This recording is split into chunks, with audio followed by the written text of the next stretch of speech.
All right. You know what? I figured let's get a little bit more work done.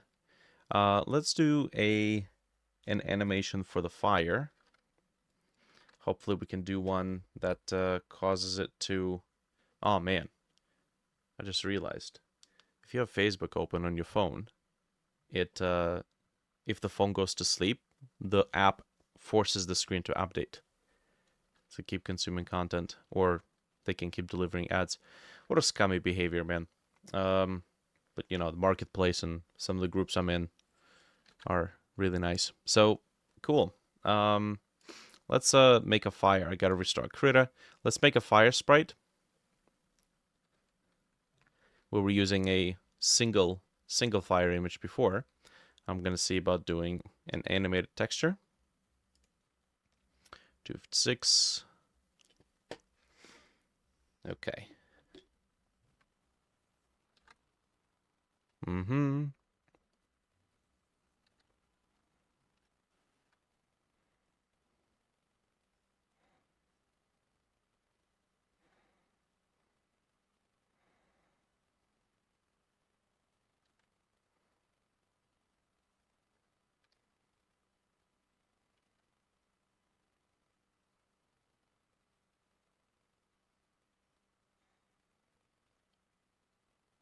Damn it.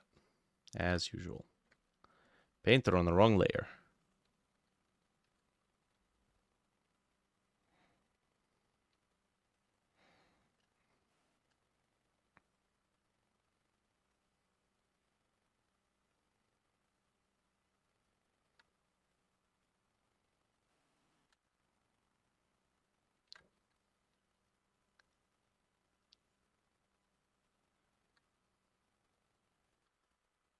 Okay.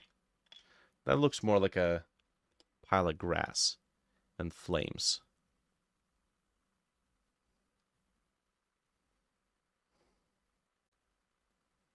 Hmm. Maybe. I think it looks no different than what I had before. Or at least close to. We're gonna see about doing like, what, 6 frames?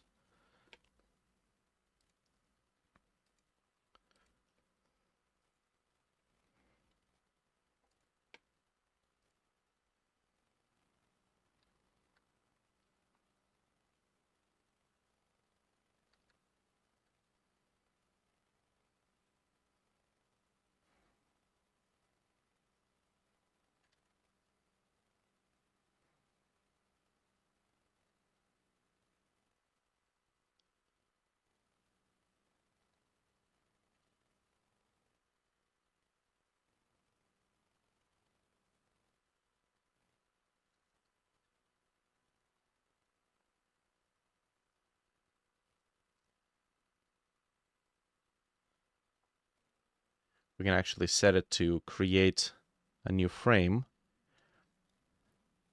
Like this. Anytime we paint something new on an occupied frame, it creates a new one for us.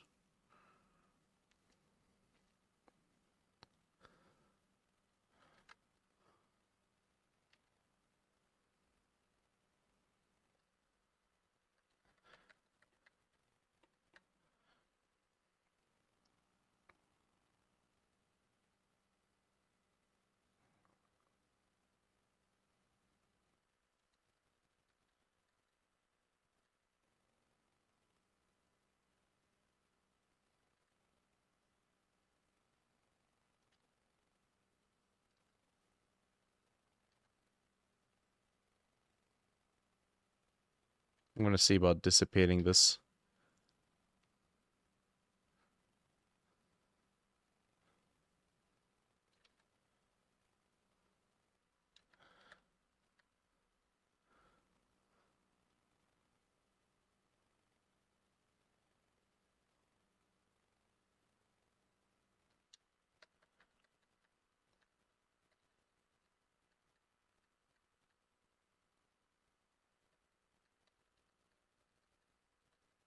Maybe. We'll see how it looks. If it looks like ass, then it looks like ass. I guess we're not going to use it. We'll make something else. eventually.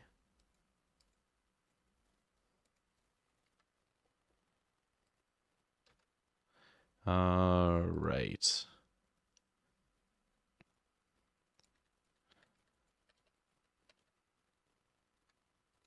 Gonna have to play it this way. Well.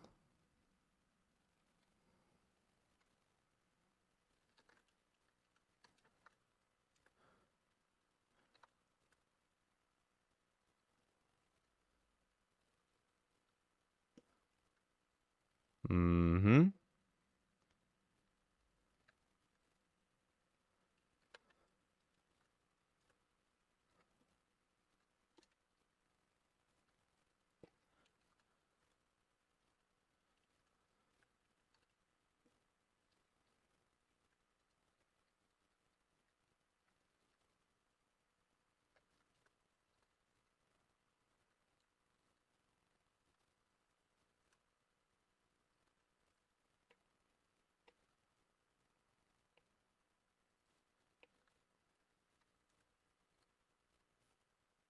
Oops.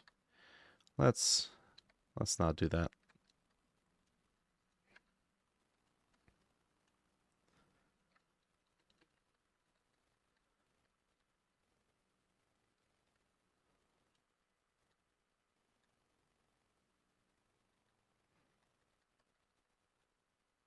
Okay.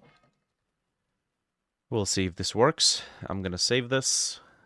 This gotta be saved to Child of Ether Assets Sprites. Okay, this would be technically particles. Oh yeah, Fire Flame. There we go. Alright, this goes up to frame number 5. Okay. No background.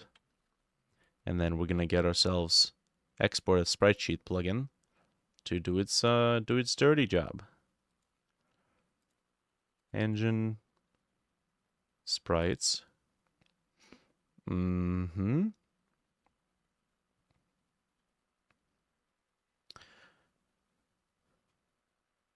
A certified highest moment. Okay. Child of Ether engine sprites. Particles. Right. Yep, there we go. And then that, oh, damn it. Who TF is highest? That's your old username, buddy. You're like, no, don't remind me. The cringe. Yes. Feel the cringe. Live the cringe. Be the cringe. All right. Let's take a look at this campfire.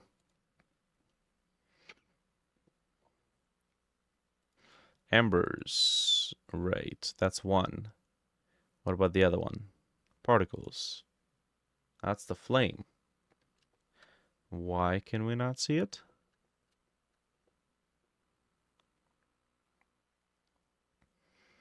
I think we'll just have to give it a new particle process material. Okay. There we go. Yeah, I think this new sprite is a little too flaky. The one that I just made. Let's give it a material. Okay. I think we need to give it an albedo.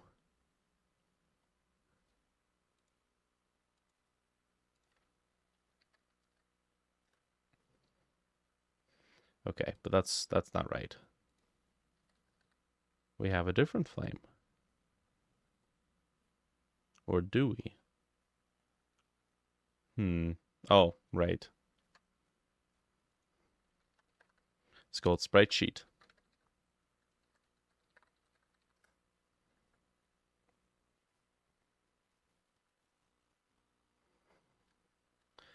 Okay. We're gonna give it...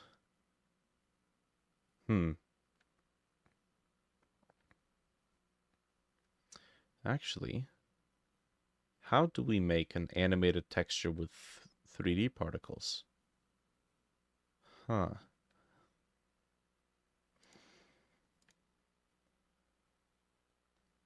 Process material. Animation.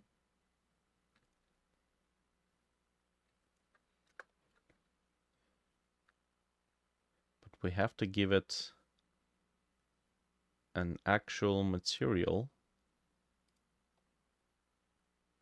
Okay, this is a little weird.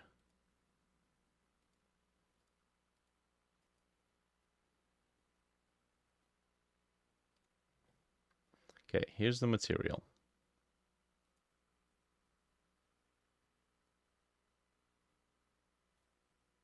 Do we have animation here? I don't know.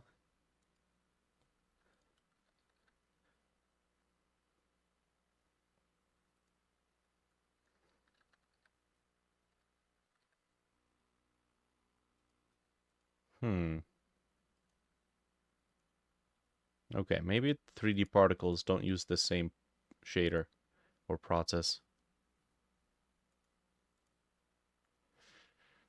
Well, that's a bit of a bummer.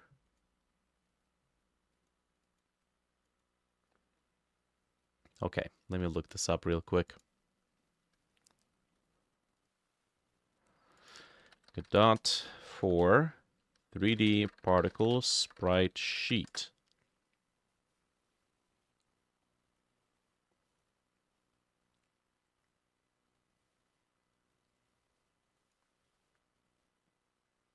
Set animated texture to the texture resource.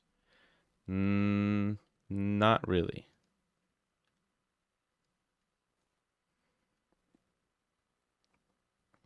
You have to write a custom shader to take advantage of Ison's custom particle property.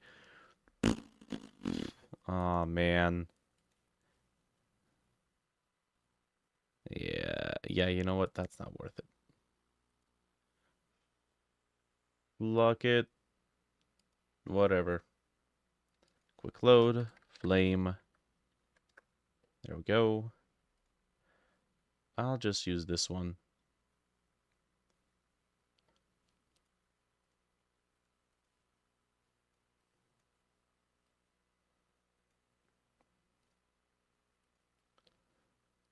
Oops, not what I want.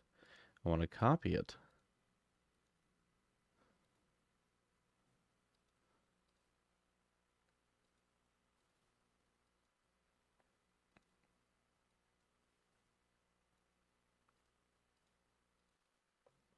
Okay. Alpha scissor.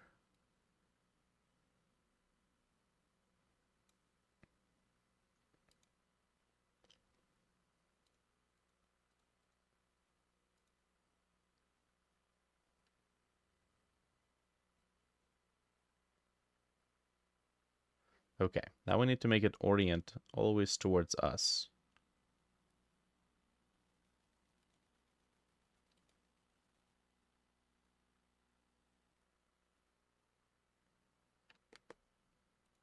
Billboard. Particle billboard. Beautiful. That's what we want. Okay, what about rotation?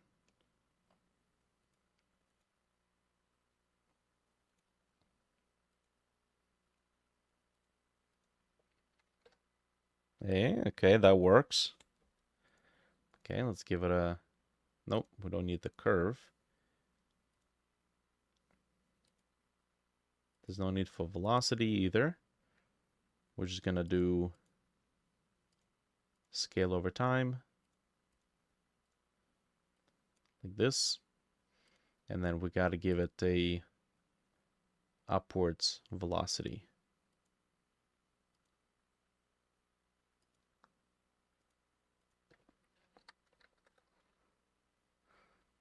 Okay, that's the idea.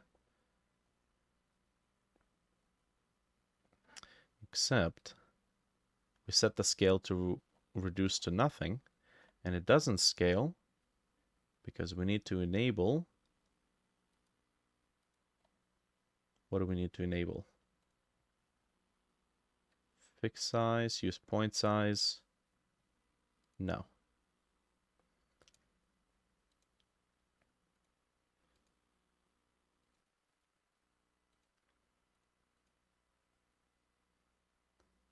Particle animation.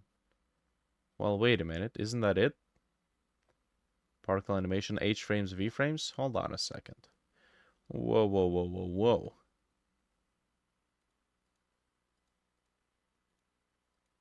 Hold on a second.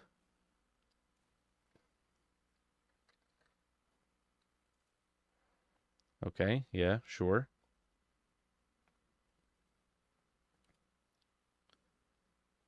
So it's 3 by 2. Yes. Looks like ass though, but you know. We don't need to make it loop. And in that case, we actually don't need to make it scale. Because it's already doing that in the animation.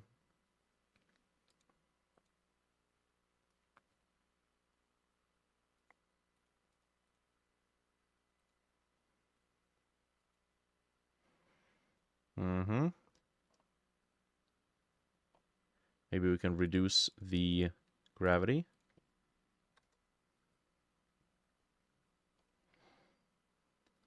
Okay. The huge flame licks look terrible though.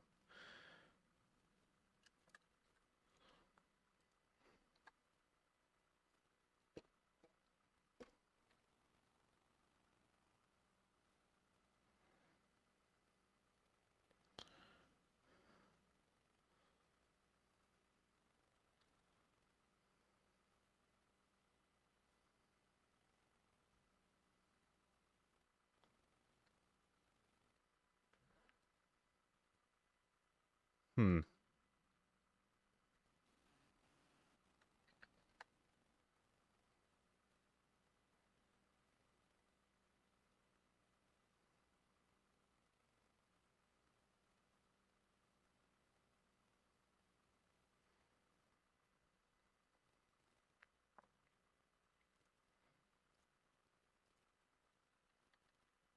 Okay, you know what? I'm gonna do this. By this point, I want there to be a couple of small individual segments.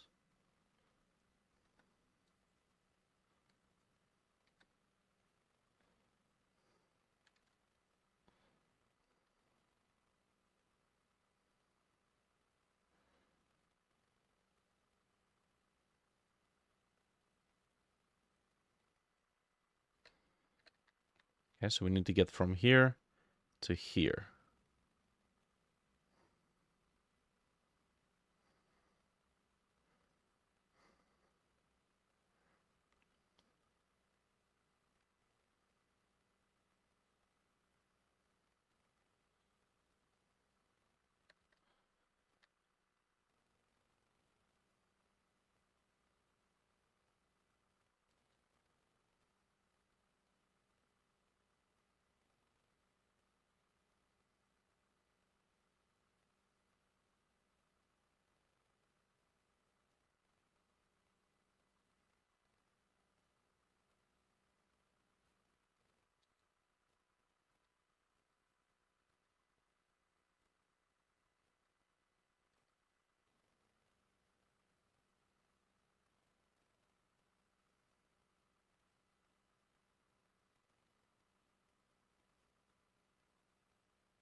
Yeah, we also have the run animation that is completely destroyed.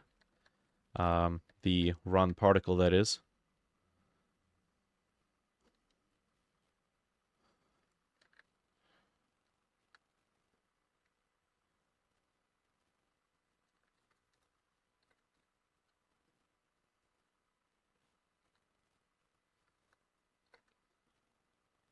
Okay. I think I'll keep it white, since that's how we started. And we're simply going to,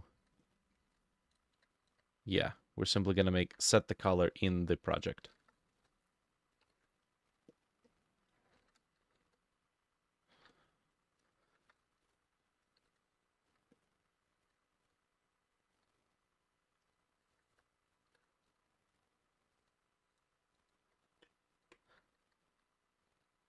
I think there's a bit too much of a jump between this and this.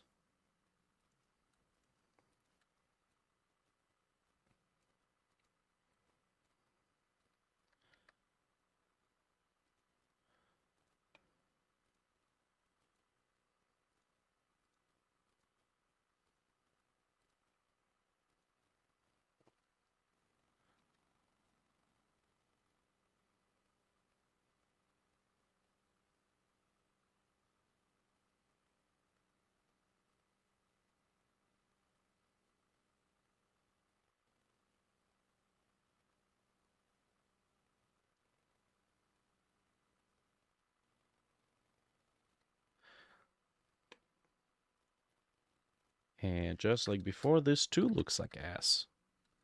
But I kind of want to see what this looks like in game.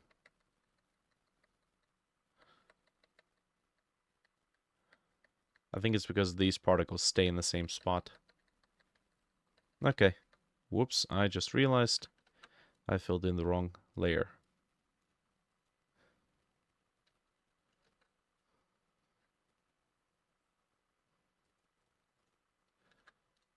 There we go. Okay. Let's try that again. Tools, sprites, export sprite sheet.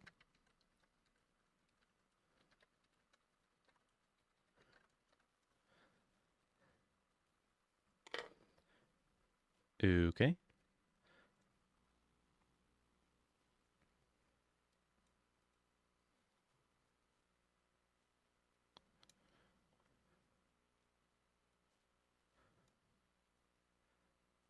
That might actually work. Hmm.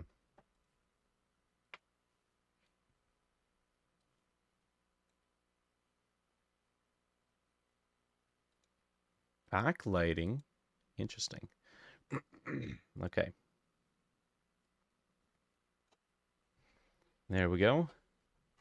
Oh yeah, you know what? That's actually better. I take my words back. That's actually a lot better.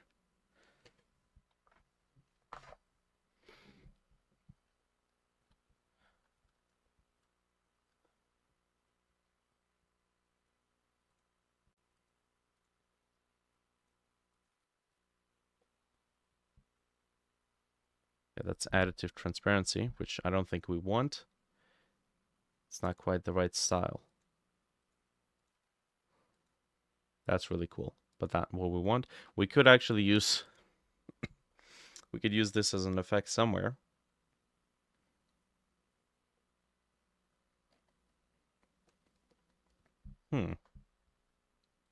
Okay. This is fine, though.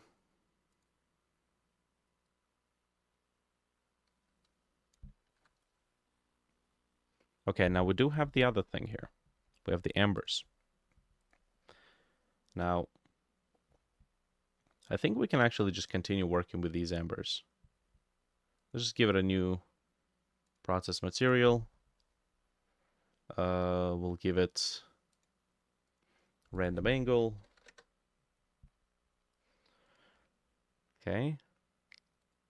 We'll give it negative or positive. Okay. So these are ambers, these nice little glowy bits. We're going to go into velocities or accelerations. We're going to do what? Animated velocity. I guess we need to do angular velocity. Like that. You see all the ambers are flying back and forth. We do need to make them scale.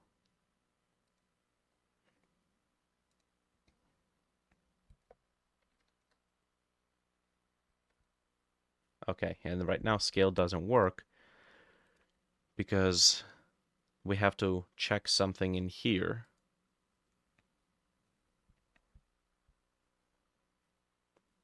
There's like a size keep scale. There we go. Nice.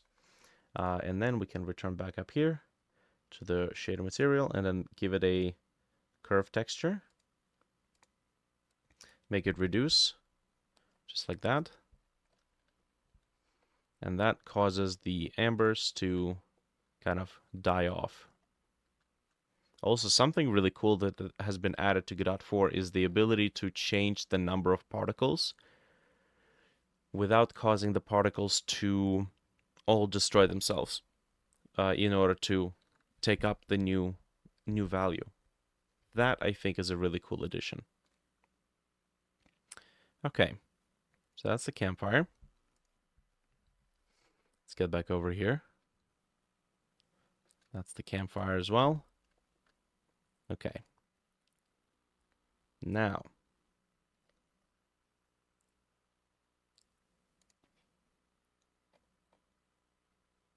I think maybe it needs to glow a little bit more.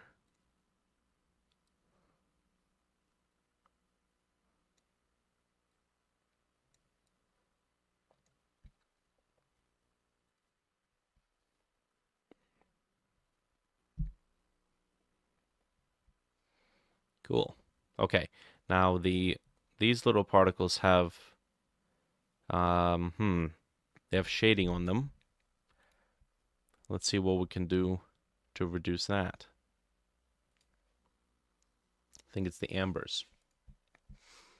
Full roughness, no metallic. I guess they need to be unshaded. But unshaded means no glow.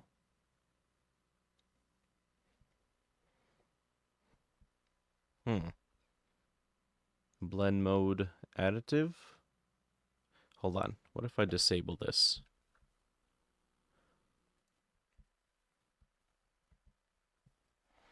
Okay, yeah, so it is the embers.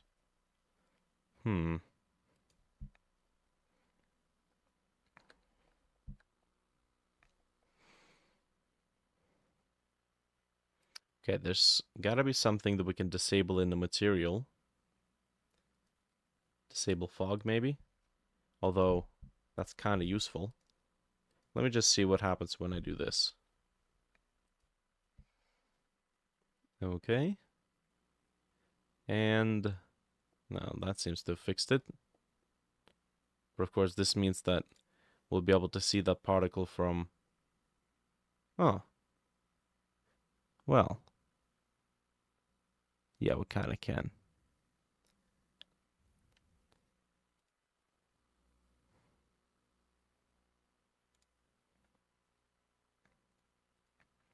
Just gonna save that.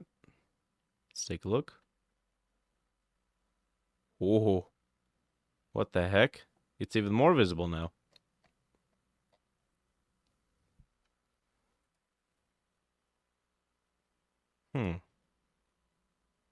I suppose we can work with LOD. Maybe. Yeah. LOD and have it like hash transition itself into non-existence.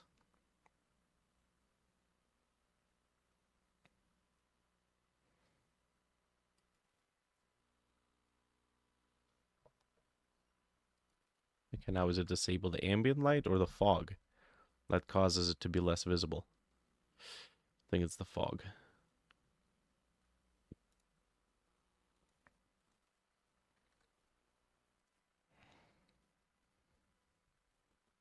Yeah, there we go. Cool. You know what? I think that's fine. Also, that's a very raging fire for its size. I think that's because the particle for the flame here was never told to keep scale in the material.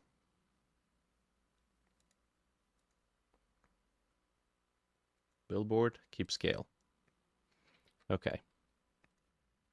So that way, in this level, when we put down a campfire and we scale it down, it doesn't do anything.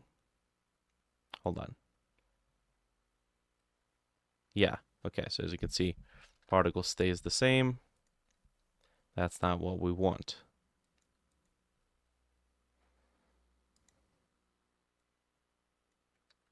Hmm.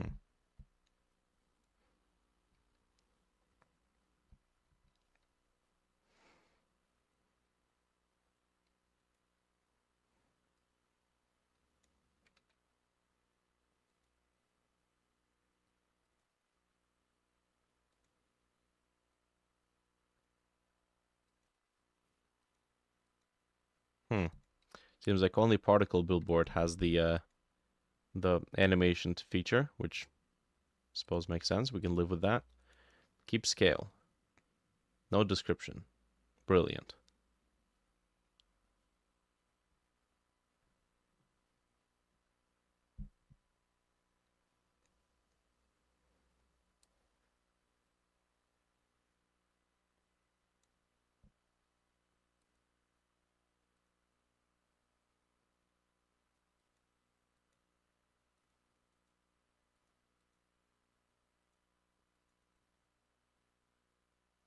Okay. I think we could just tone down the amount of particles.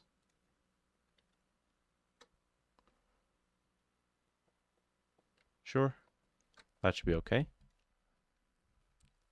Still going to be a giant raging fire here. But what if I set it to just 111? Position it a little bit further away.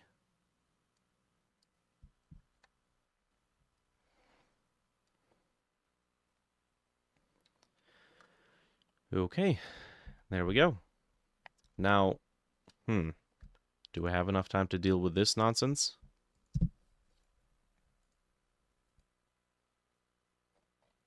What is this? Reactive multi-mesh. Okay,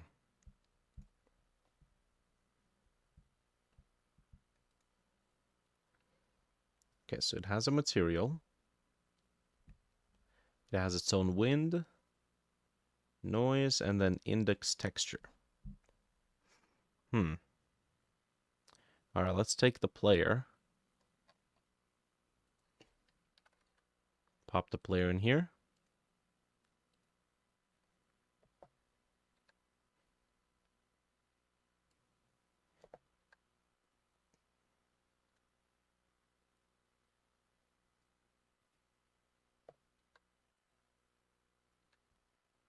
I'm not sure why every time I try to snap it to the ground, it floats.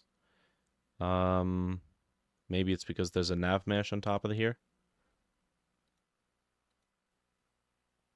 Nope, don't see it.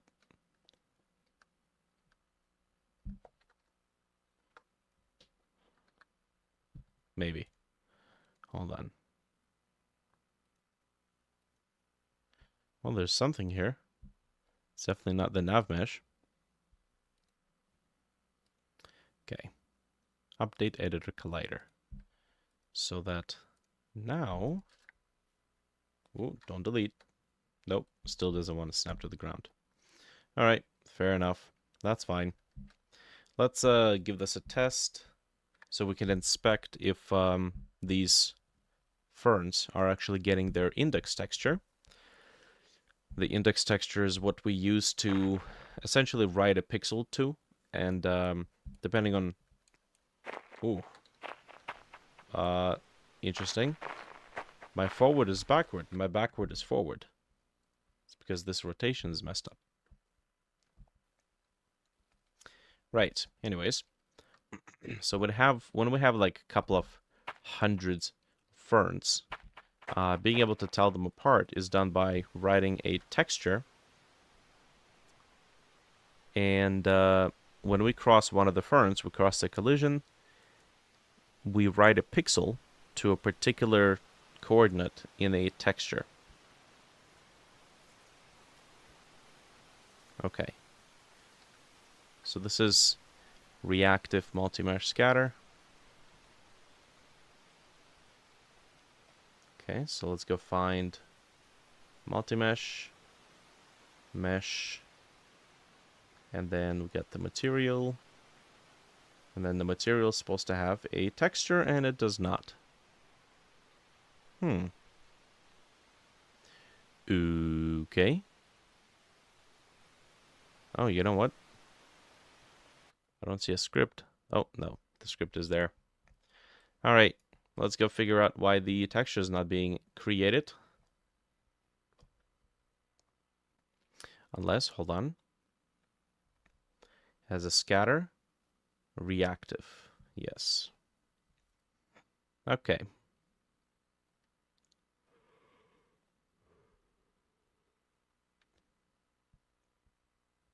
So this, whoa. Image contents lock. So this is no longer required. Image no longer requires locking. False. Helps not to break line if freely removed. Yeah, well, we don't need that. That might actually be breaking stuff. As a matter of fact, maybe now if I run it, because it was false, maybe the if statement got confused. I don't think that's how it works, but we'll find out.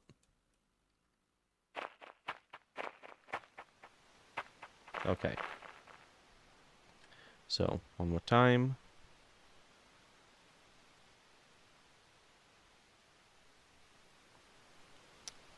Yep.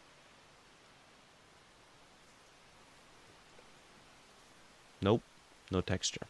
What about this one?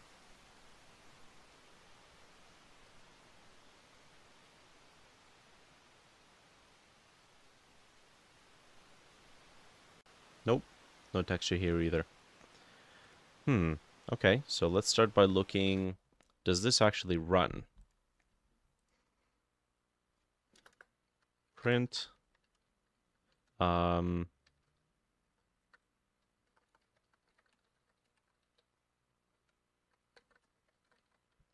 Reactive index texture created. Let's go ahead and run it.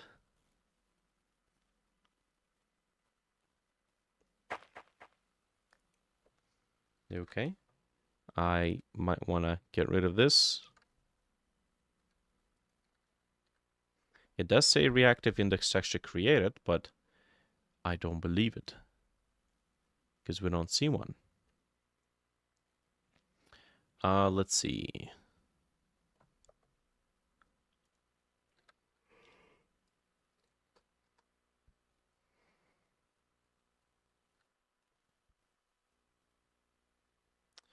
Okay. What else can we test here? We could go here and then populate the texture. Oh, retrieve. That's already done. Let's give that a test. If it works, we should be able to see that pop up, and it should reference retrieve texture resource.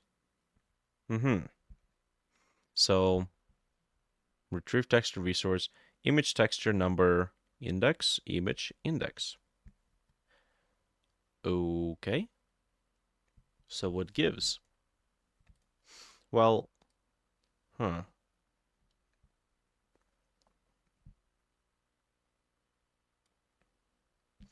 could try getting the shader parameter to see if it was actually set. So got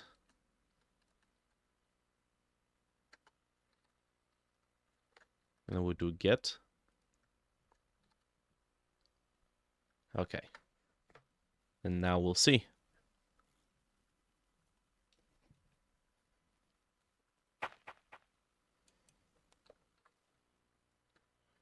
Got. It does say that there's an image texture assigned to it.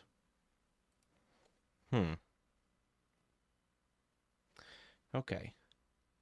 Hello. Freezy's got the username and the logo. Fancy. Okay, maybe the jiggliness isn't actually a part of the shader misbehavior.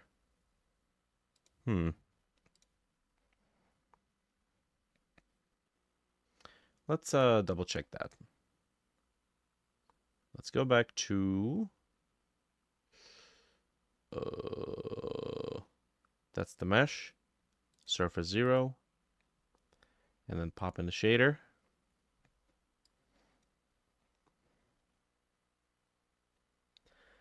Let me try something. If I were to give it a new image texture, and this image texture had some data, I think we actually have something like that. We have a placeholder texture with some pixels in it.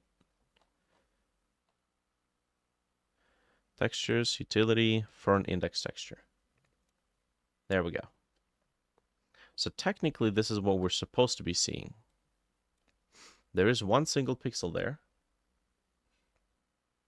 I do see that there's some faint inaccuracies in the color, and I think that's because we need to make uncompressed. Fix alpha border. No, it's still technically there.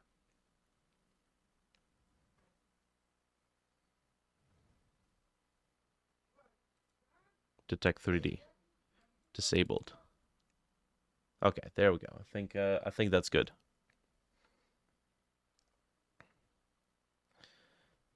I appreciate the compliment.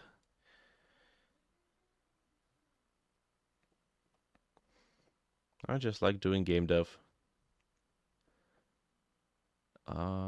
Cool. Okay, well, I mean, that's basically doing diddly squat here. So, is it because... Oh, use custom data is disabled. That's probably why. And we can't re-enable it until we do this. Uh-huh. Okay.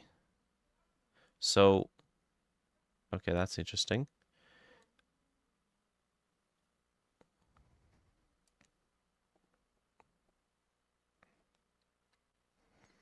My goal is to be like you. Do better.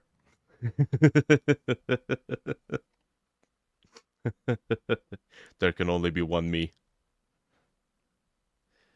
Okay, so we have the one single pixel set to white, and we have one single fern here not jiggling as much. Now, is that the one? Is that the one that is doing the stuff? Let's see, we got 6, 7, 8, 9, 10. Okay.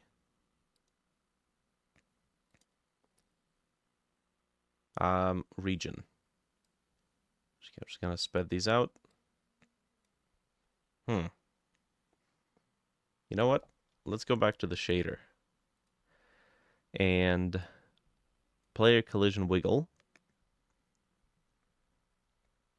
Constant float S. I think this is the strength of how much they get distorted. Yes, no? Not by the looks of it. Okay, let's comment out this whole lot. Nice. Okay, so that is the code that makes it wiggle. Do we have texture repetition accidentally enabled somewhere? We just might. Texture 2D. Mode VRAM uncompressed. Yep, that's fine.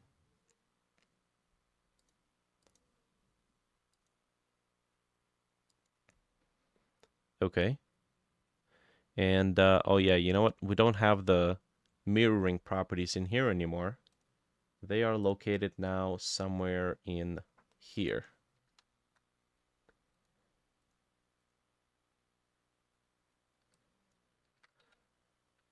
Or not. What the heck? Is it in the Atlas texture?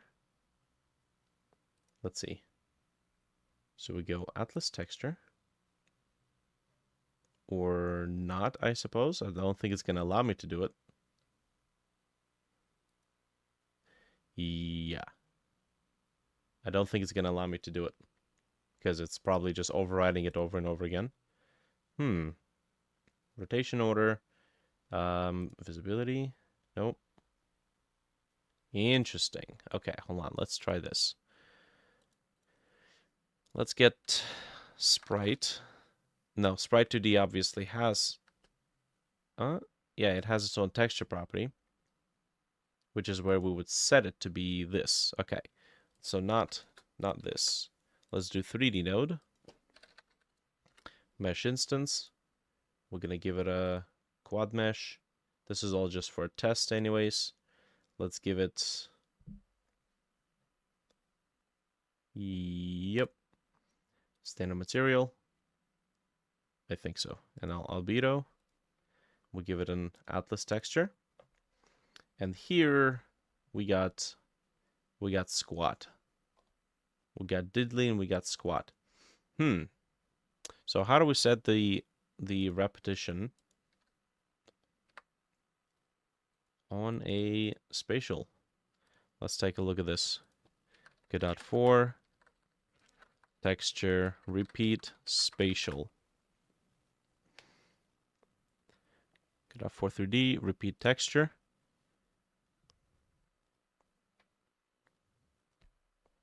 Just join the stream. What's happening?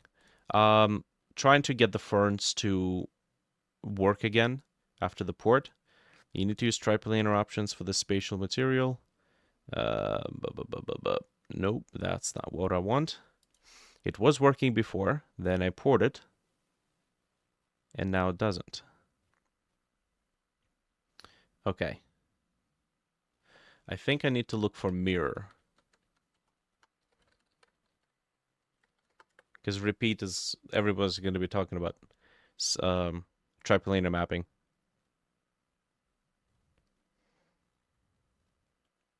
Repeat texture trouble. Okay, well now they're talking about physical mirrors rather than texture mirroring. Ooh. It's, yeah. It's buggy. Oh, man. Okay. So that's interesting. So I have a feeling that right now, all of these, all of the ferns are dancing around because they're all basically using, well, the texture here. Let me apply it. Okay, so what do we got? We got one fern or two ferns? We got two ferns moving around. Now, if I were to make a 32 by 32 pixel texture, and it is going to be entirely black, we're going to go ahead and export PNG, child of ether, engine, textures, utility. Okay, and then this is 32x32 black. Okay, so now, if I apply this, none of the ferns are dancing. If I were to now make a single pixel,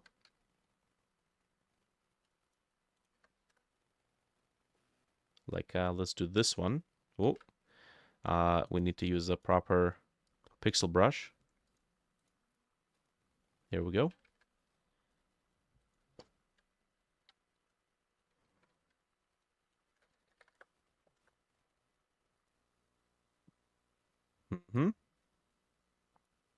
Okay, then two of these start dancing.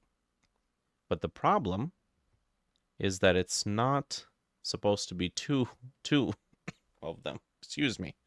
I'm gonna be dying over here. It's supposed to be only one. Now, I think we've seen this error before. Have we not? So we have the white.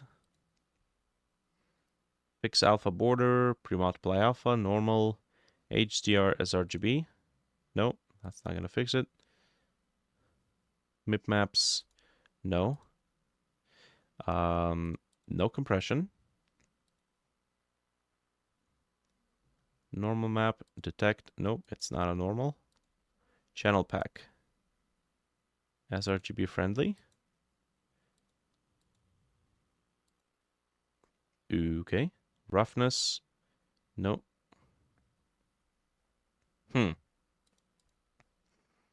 Interesting.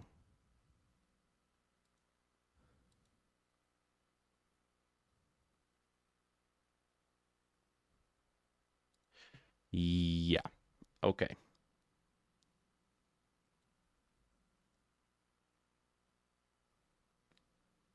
Now we also used to set the type of data on the multi-mesh.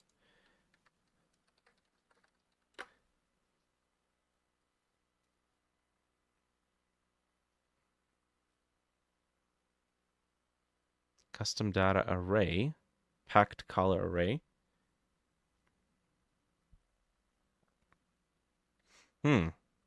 Okay.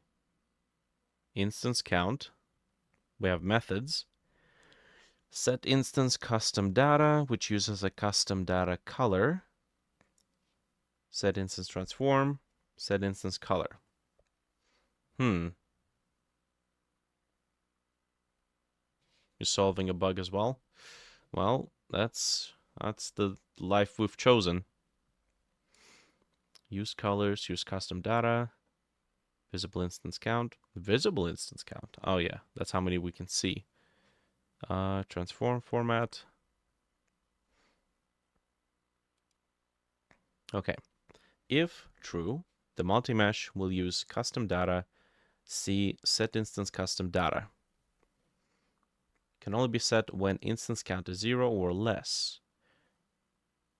This means that you need to call this method before setting the instance count or temporarily set it to 0. Cool.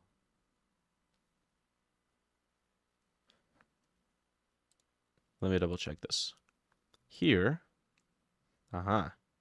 doesn't use it.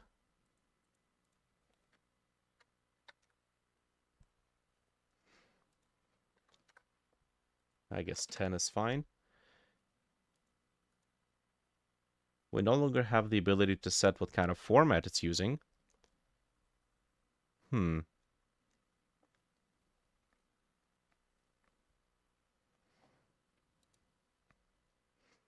Okay. Multi-mesh, use color data. No, that's use color. Custom data. Can only be set when instance is 0. And it takes... Okay, that's not the method I'm looking for. Set instance custom data. There we go. So sets custom data for specified instance. Although color is used, it is a container for 4 floating point numbers. So they have basically said it's all floats now. There's no 8-bit integers. Now, I don't think that should be a problem because we already use floats. For custom data to be used, make sure use custom data set to true. This custom instance data has to be manually accessed in your custom shader using instance custom. Yeah, no sweat. It's right here. Instance custom.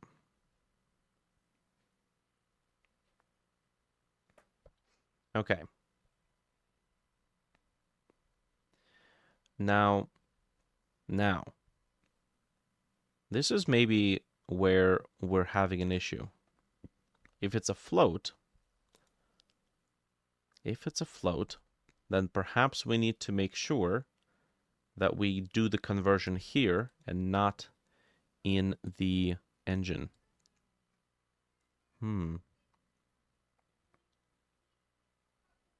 My index texture content, create 32 by 32, that's fine.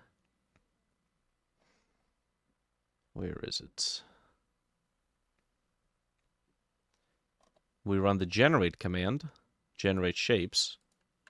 This is where the shapes actually get... Nope, that's actually where shapes get created. We want randomize mesh. Okay. So here we set the position. And then here we set the floats. Each instance, modulus 32. Maybe this is the problem.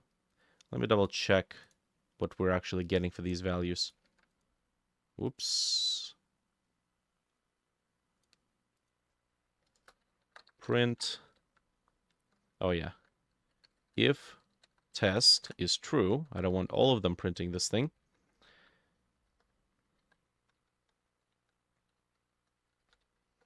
Okay. So we take each instance, modulus 32, divide by 32, float. And then here, we divide by 32, floor it, and divide by 32 again? Is that... Hold on a second. No, it's got to be divided still. Wait. Divide? Maybe that's why.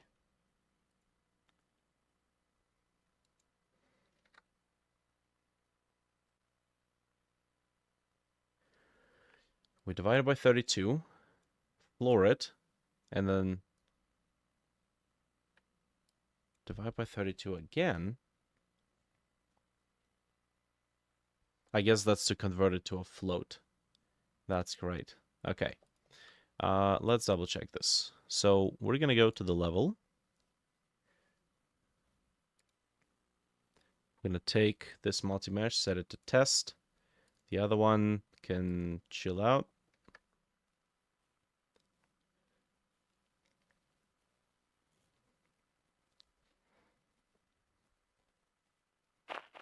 Okay. And then let's take a look at this. Shape created, shape created. Oh boy. That's a lot.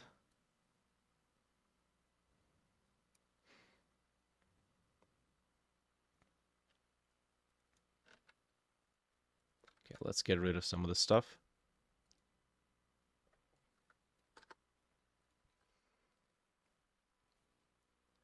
Don't need this.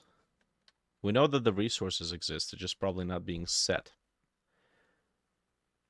And I just want to see...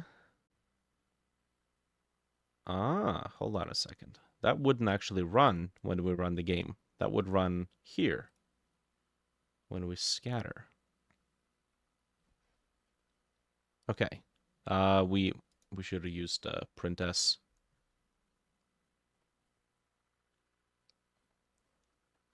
Print s with a space, please and thank you. I don't need to run this.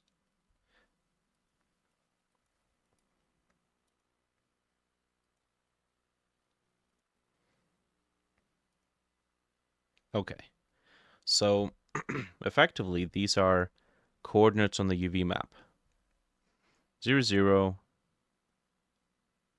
It's all zeros. Now, eventually, if we get enough of these, well, visible instances, it's going to start moving up. Yes, just like that. You know what? I have a sneaking suspicion that this is solely caused by texture repetition or mirroring. I am almost positive, because if I set this to pure black, none of them wiggle. So they know what they're doing. Once we get here, it gets a little messy. Maybe, hold on a second. Did I not see that there were some settings for textures that we could set? In the visual shader, I think that was a thing. Let's try taking a look at this. New fog material. Interesting. Okay, shader material, click, new shader. It's gonna ask me to save it. We're gonna do visual shader just for a sec. And this is gonna be saved into shader test. Where is it?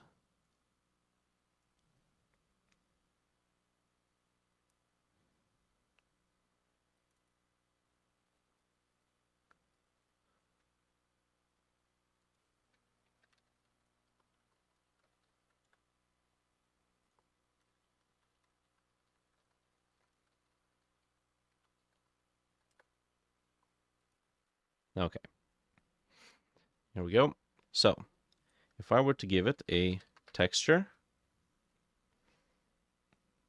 it would be, I guess, what? It's not a texture parameter. Yes, it is a texture parameter. There we go.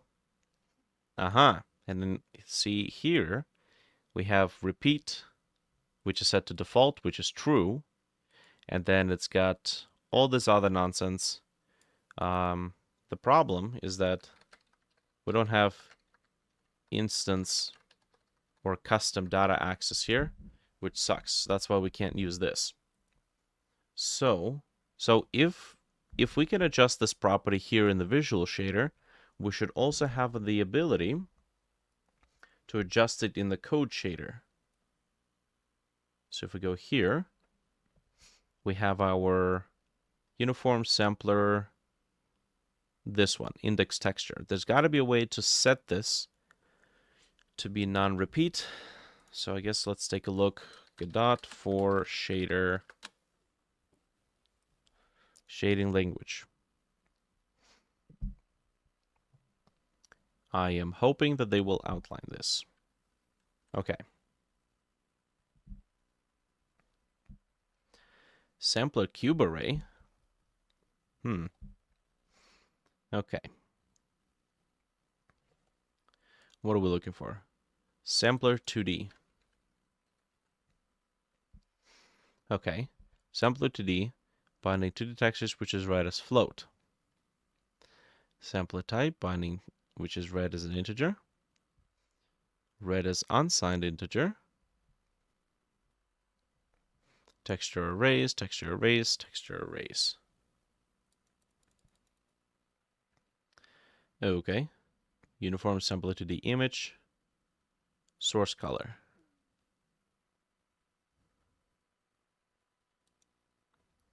Sampler 2D. Is it hard to learn shader language? Not really.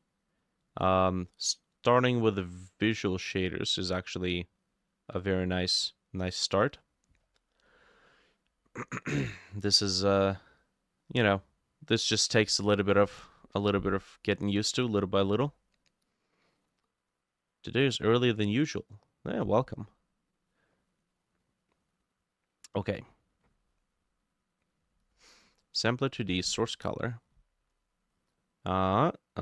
Enable specific texture filtering. This is it. This is what I need. Okay, now how do I actually use this?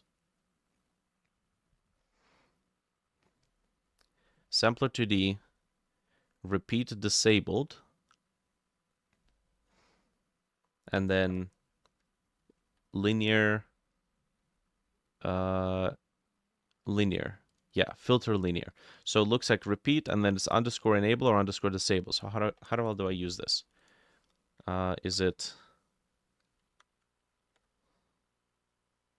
Oh, I think it might be right there.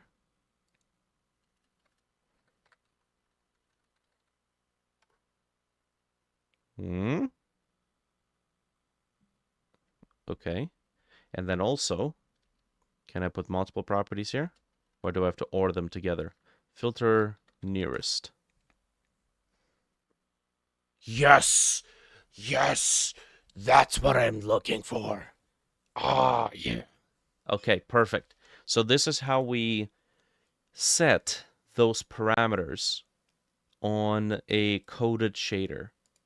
Holy crap. Okay, well that was easier than I expected. And now we only have one fern wiggling, because that's the one fern that has the 1 pixel set to white. If I were to take this fern, then it's going to be a different one wiggling. Yeah, there it is right there. Holy crap.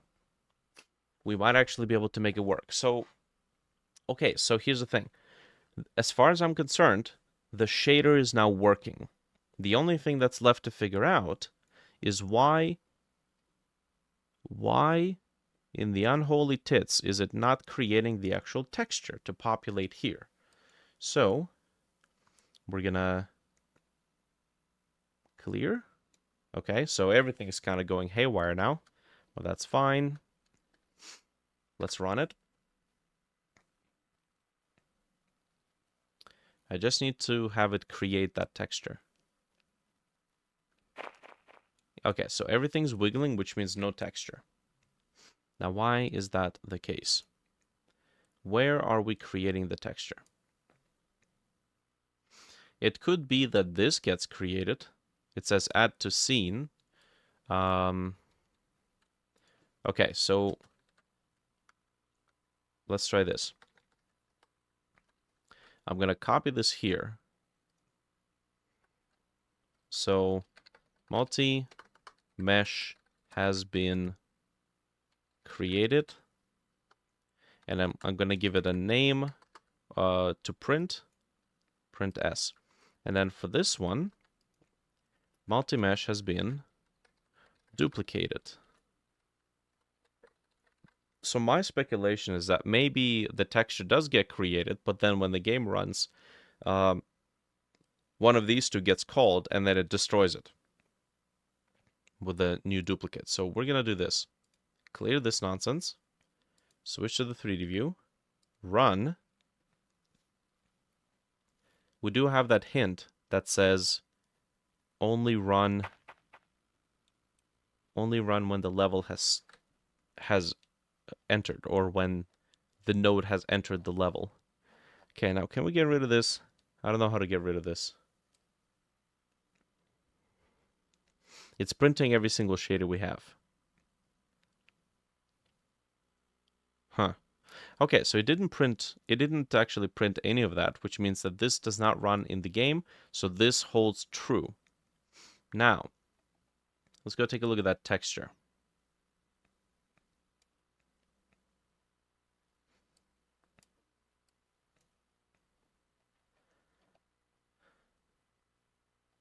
Where do we create that texture?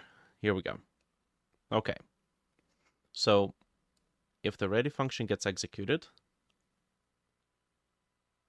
and the ready function was executed because it was an in-editor parameter change, so we didn't run the game, we just changed the parameter in the inspector, then it's going to do this. Otherwise, this is if the game ran, and if this object is reactive, it will create a new texture. Yes, this should happen only once. We have this print command here to tell us about it. And then it runs generate shapes, and cool. Okay, let's double check this.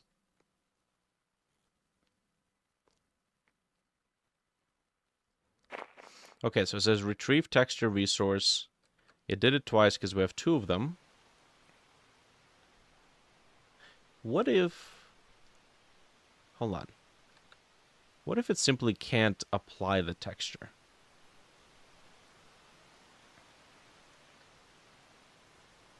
Okay, so we got reactive, multi-mesh, right here. Go here, enter the shader, and no texture. Well.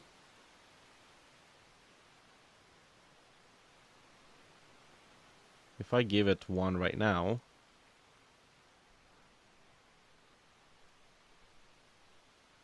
it doesn't really affect it because it's got to be recompiled.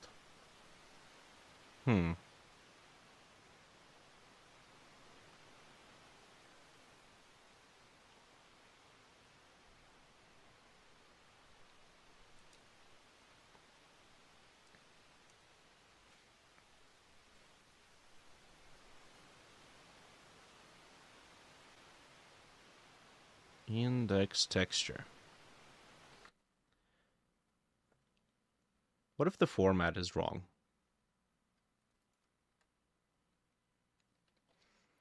Let's see. So we got create. Creates an empty image of given size and format. Generate mimmaps. We can create from data, but we have to provide it with the data. Width and height is set to 1 and 1. Ooh, okay, what do we supply? 32 and 32. And then maps is set to false. And then RGBA 8. Maybe that's what it doesn't like. Let me double check something actually. Hold on a second. Hold on a second. Let's do this. Let's go here to the shader, pop in here, and then I'm just gonna drag and drop one of these textures that does work. And then we're gonna attempt to get its type. So print. What do we need? I'm gonna basically just do this. This should allow us to get the texture. There we go. And then what is this? This is image texture, right? So image, yes, image texture. And an image texture has a few methods. Get format, that's what we want. Okay, so we go back here, and then we're gonna tell it to print as image format for your mod. Beautiful. Image format, comma, and okay, let's see. It's probably gonna crash because one of them doesn't have a texture. Yup. And of course, it's the first one. Oh, okay, fine. If test is true, then you print. And then this one, test is true. The other one, test is false. And this is the one that has the texture. Yes, still does. Nice. Alrighty. Well, it crashed on this line. Now this is a function get format on base compress texture 2D. Compress texture 2D? Well, that's not fun. Hold on a sec.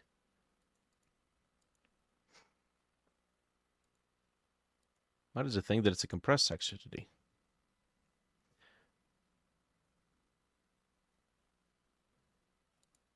Uncompressed, yes, and it's texture 2D. Index texture. Okay, let's roll with it. It's a compressed texture 2D, sure. Compressed texture 2D. What do you got for me? Oh yeah, the ctext file. This Godot likes to take textures we provide it with and then convert it to some its own type format. Now, compressed texture 2D does inherit from texture 2D, which in turn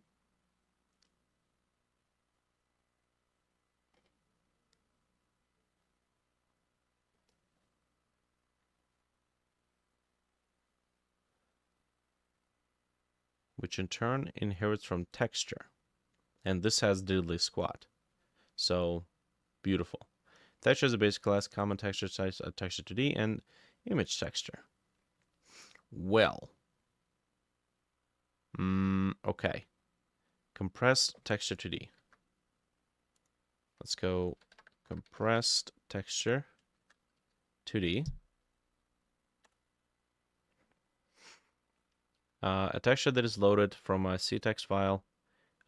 This is the format internal to Godot, created by importing other image formats with the import system. Compressed texture 2D can use one of 4 compressed methods. Okay. Well, what type of format is it so I can match it? God diggly do. Come on.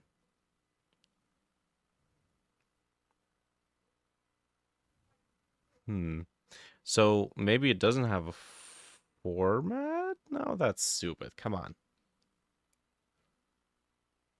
It's got to organize its bits somehow.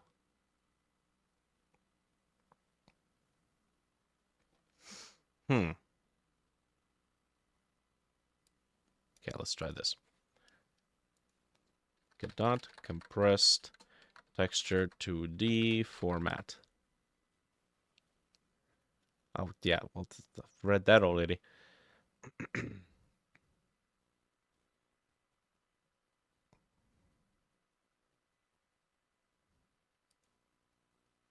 Hmm.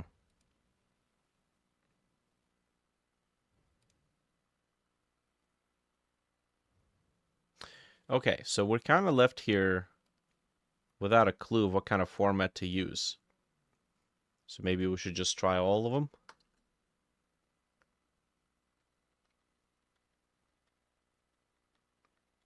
Oh yeah, that's a lot of them.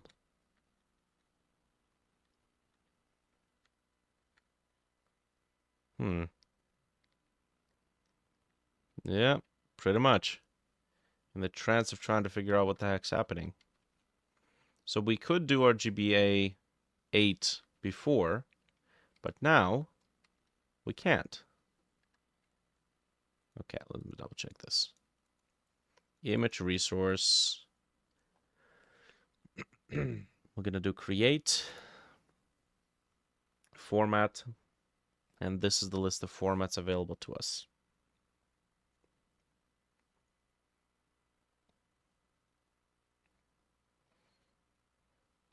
OpenGL texture format, RGBA with 4 components, each component with a bit depth of 8.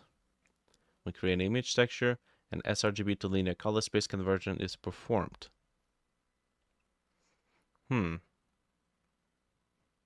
And then we have RGB8.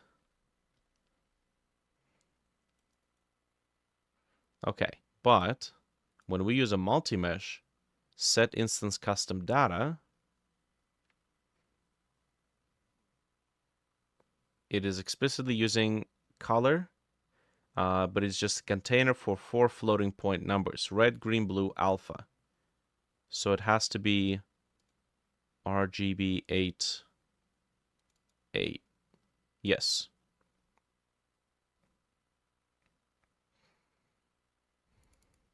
Now, maybe, is there such thing as an RGBA16? Or RGBA10? So like 10 bits, 12 bits, 16 bits per channel? Because that's the only clue I have. It's the fact that it doesn't like the format of the texture. I mean, we could try double checking that. What if I do this? Var blank or test texture. We're gonna preload into it. Let's try this one with one single white pixel. Okay. And then we're gonna go, I guess we'll keep this RGB8A8. Keep that as it is. Not that it matters, because once we go here, the texture we're gonna set it to is this one. And now, when we run the game, it should make one of the ferns wiggle. Or we can crash entirely, because we're trying to still print the format of a compressed texture, which apparently has no format, whatever that means. And that is indeed what we got. So, okay, so what does this tell me? This tells me that if I load the texture into the memory and I set it to the shader, it accepts it's no problem. If I create the texture, it does not like it, because that texture is apparently poo-poo. Now, why is it so? We have create from image. That takes an image. Flag convert to linear. No more flags, I guess, for that. What do we got here? What if I fill it with white? Just out of curiosity. I mean, that doesn't matter. We don't see a texture appear anyway, so it shouldn't actually do anything. As a matter of fact, everything's just going to be wiggling now. because even if I keep it at black, it's still not gonna stop wiggling. Okay, so I think it's just down to format. So what if I do RGBA? I don't know. At this point, I'm just kind of shooting in the dark. RGB8. I know that it's 4-channel, but let's see. Maybe the shader is the one that sets what kind of format it takes. Right, so we know that it didn't work. Because if I go here, mesh, shader, well, that's not supposed to be there.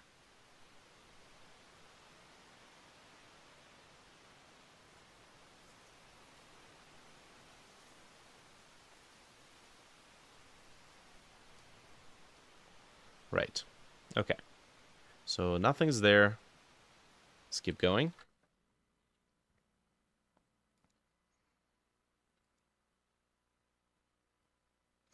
Let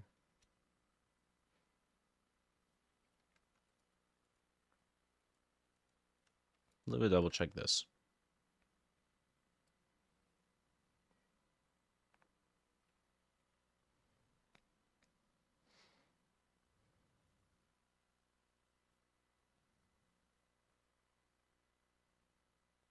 Image.get format.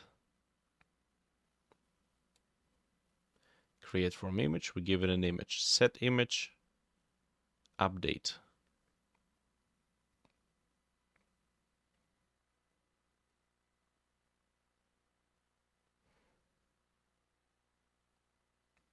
Okay, update, replaces the textures data with a new image. It doesn't matter, we're not at this stage yet. We should see a resource appear in that slot right there. There's no point in looking at it if it doesn't. Now, there could always be a chance that Godot 4 is a little stupid, and when we do indeed populate a resource into it, it doesn't actually show it there. I have no way of testing that, so we're just gonna have to go on an assumption that it's not. We do know that it creates an image texture. Well, hold on a second. How about I do the smart thing and take a look at the report here. Tweens, oh god. There is too much.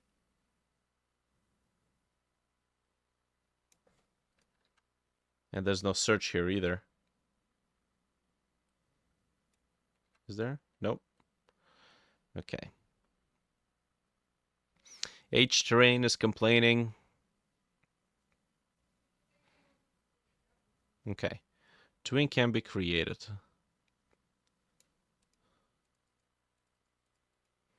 Animation.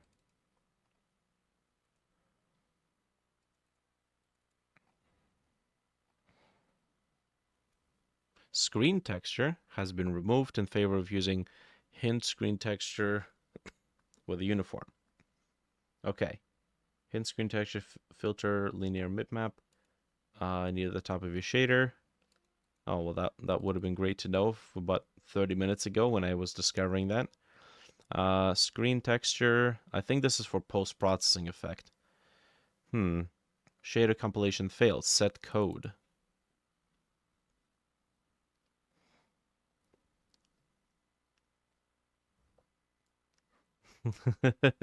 Dead headphones. Yeah, man's worst enemy.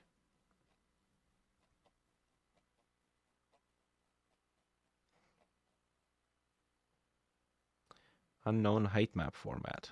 Too many errors, ignoring errors up to 1 second. Oh, you lazy bitch.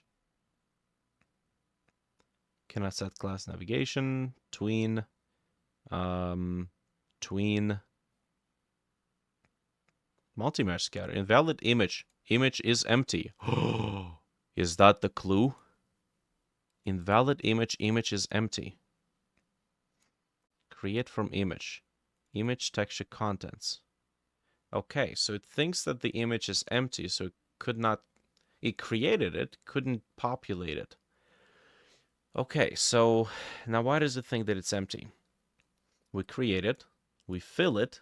Maybe we have to call something before it is considered to not be empty. Let's take a look here. Okay.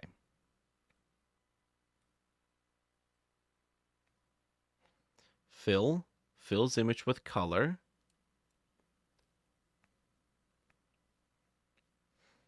Get data, get height,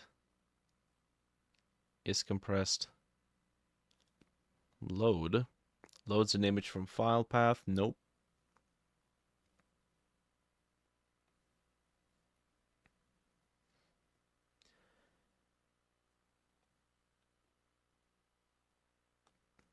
What if there's some sort of a function like bake? Something that, save PNG, save JPEG. Something that forces it to basically just be like, yep, the data is here. Overwrites the data of an existing image, not static equivalent to create from data. We can set pixel, created image, set pixel.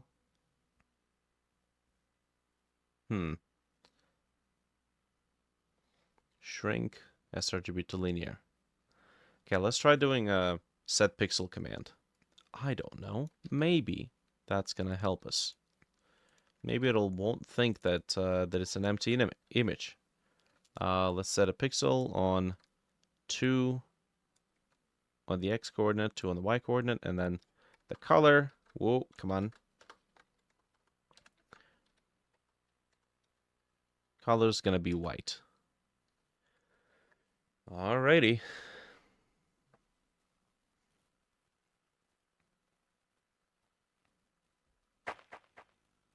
Well, it didn't work.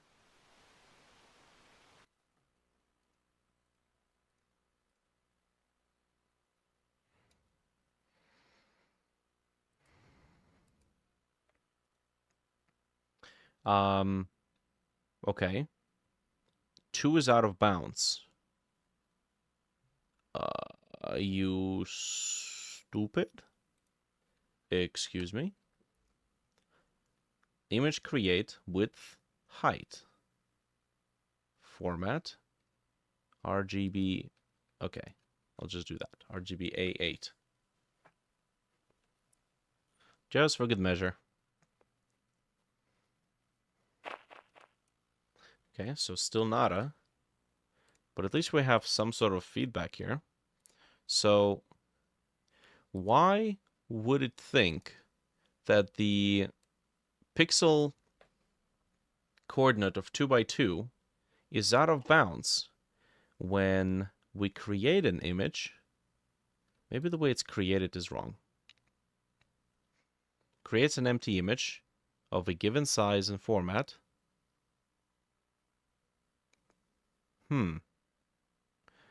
Okay, I have an idea. What if we're not meant to create an image anymore? Just like with, like this. What if we're not supposed to call the image class or create a new instance of the image class? Just like the file and the file access and directory access.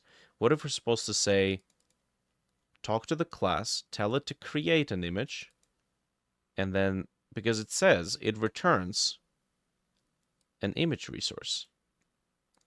So that should be here now. And now it's filled with black. This pixel is, hold on. Oh, come on. I was so excited.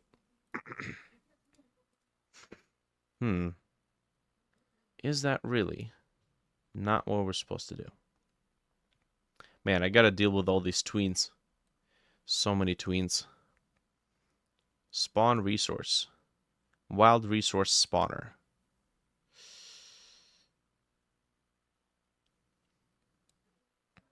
Okay. It seems like that's the bulk of it. So there's a, what is that? Collision shape. Wild resource spawner. Tween can be created directly. Use create tween instead. Uh, line 93. Oh, that's because it's trying to instantiate a wild resource. And all of these wild resources have tweens. Damn it. Right there. Okay, now they all seem to be using the same code. So I think we might be good. We might be good on a quick fix. Operate cannot inherit from. What? Oh, right. We got to go to the original. Thank you. That's going to be a little bit easier. And now we have to go here in the code. And we have to sort out the tweens. Tween completed. Queue free.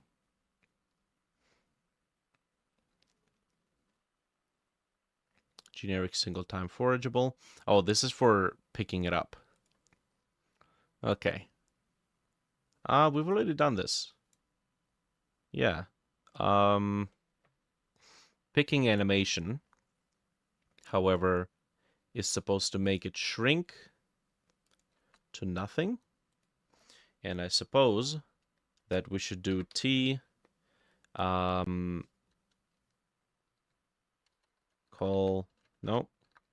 tween callback. I think tween callback is what we need. Hold on a second. Tween callback. Tween callback creates and appends a callback tweener. This method can be used to call an arbitrary method in any object. Use callable bind to bind additional arguments. Okay. And then we can set delay using an extra method at the end.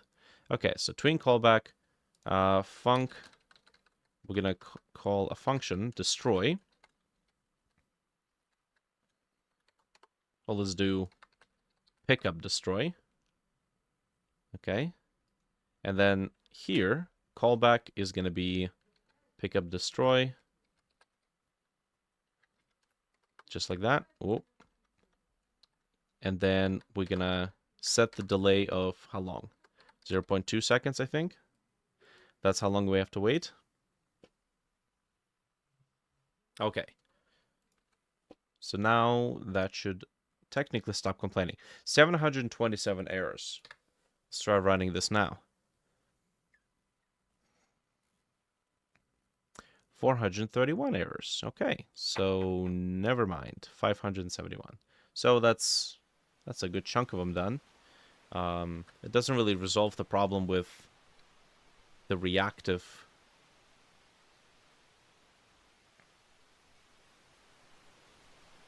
resource. Oh, test texture. Nope, that's not what I need. Got excited there for a sec. Where's the multi-mesh? Okay. So it's still empty. It is still empty.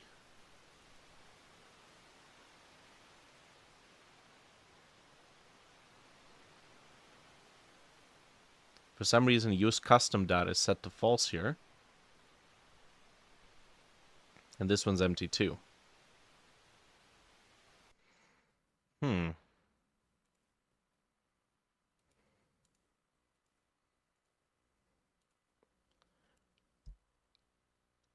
Even though we explicitly made this one be not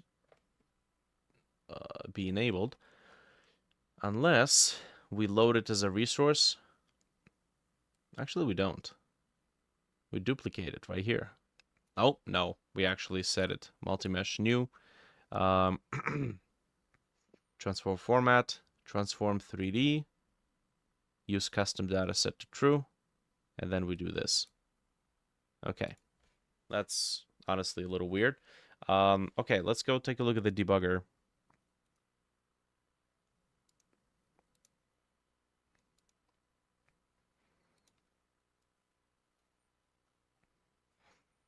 Update polygons. Tween navigation. Too many errors.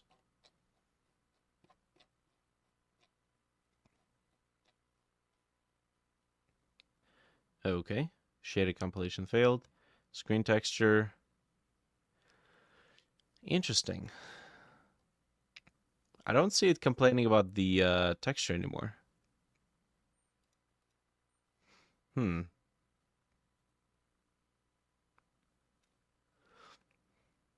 We got screen texture, shaded compilation failed.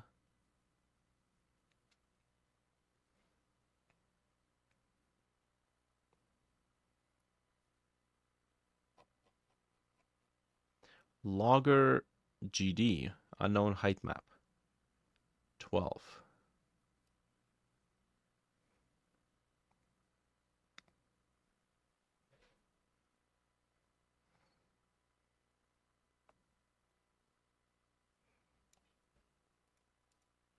Can I get class navigation? Animation I found. Pinned wind loop. Huh.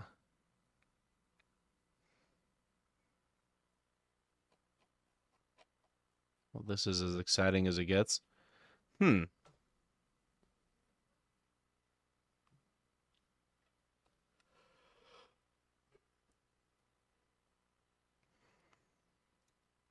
Man, I thought I had it.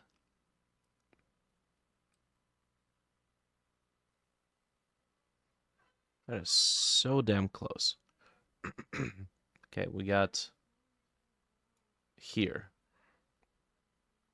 Did we get that print output? Multimesh has been duplicated. Reactive multimesh scatter. Well, that doesn't make sense. It shouldn't have been duplicated. Because it's already done. Unless it was duplicated because we're entered this scene right here.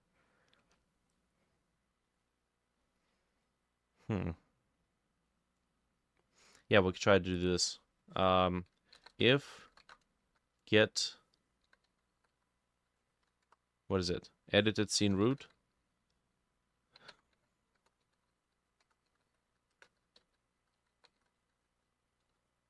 If the edited scene root is the same as self, we're gonna print ignore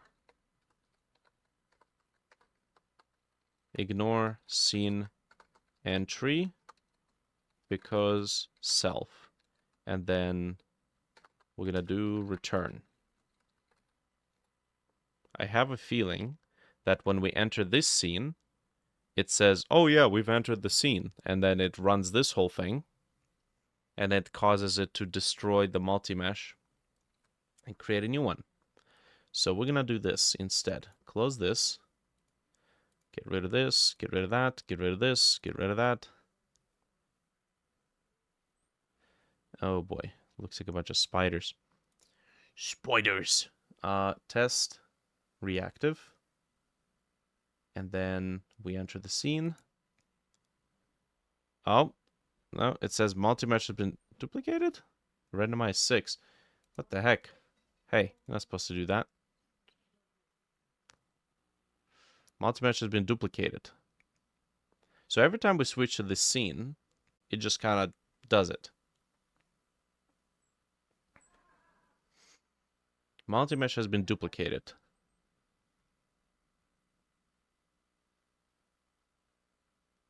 I guess it technically doesn't matter. So if I clear this, go here. Condition is inside tree. This complains about a lot.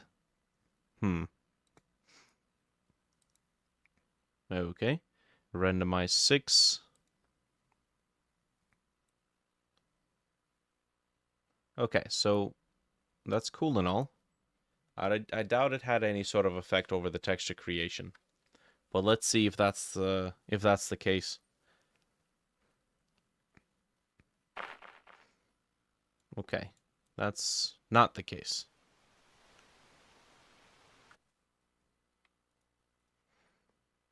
Hold on. It's not complaining that the texture is empty and the texture has not been set.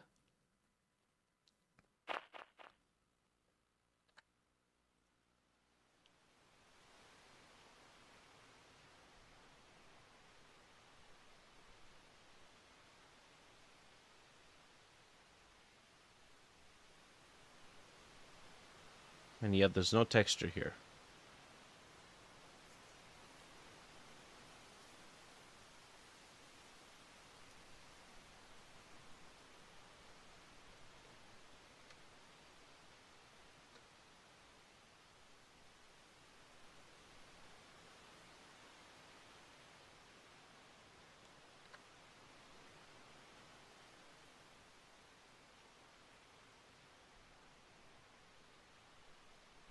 Do you use Inkscape?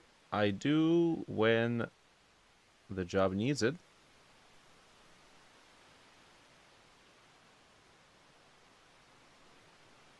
Hmm.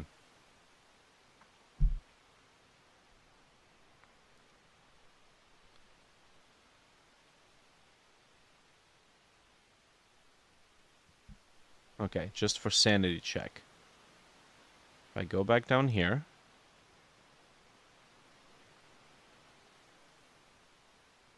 and then set this, technically the game won't update it because it's a shader, but it does it does work. God damn, dude. Uh why? Why oh why?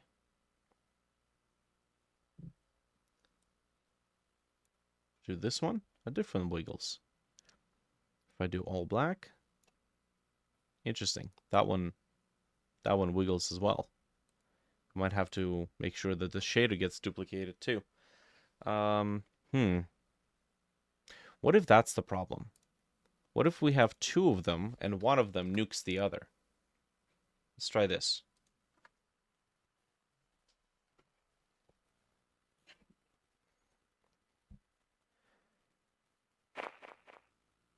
Okay, well, would have been great if that was the case. We now have 567 errors instead of 571. But that means that it is complaining about something.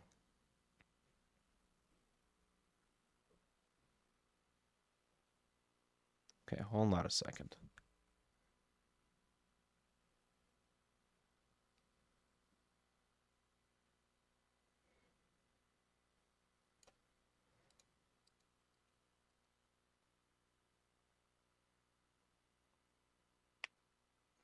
Okay, so we have this one. Screen texture, and then it says shaded compilation failed. Okay, so what if I do this? What if I take this guy, get rid of it, and then run it? Are we still going to get shaded compilation failed? 567 errors. I think we did. Yes, so that was unrelated. Okay. So now, take a reactive scatter mesh, place it in, scatter. Okay, we're going to set, interesting. We can set region rec to 2 by 2, maybe 3 by 3. Okay, this is fascinating. They're not wiggling, like they did before. What the hell is this? Gradient black alpha. Right. There we go. Yeah, that's not supposed to be in there. I think when I was messing around with it, it got populated in there. Yep, okay, that's empty. Close it up. Let's run. There's only one single instance of this thing in the entire game. And it's crazy. Okay, but at least we saw the error that occurred before, and we can see that the error is not occurring anymore. We also have this thing happening. The piece of code that detects the player. And it's supposed to print Fern and then sets the pixel. Now, the fact that we don't see it means this code doesn't run, so it cannot be the culprit. Okay.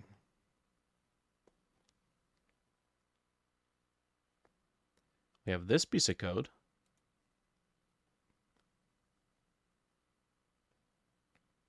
Which is for updating the texture. So maybe we can return, causing this code to not work anymore.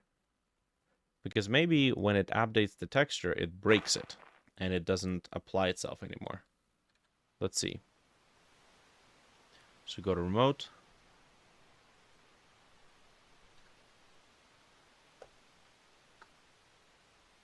Okay, reactive multimesh.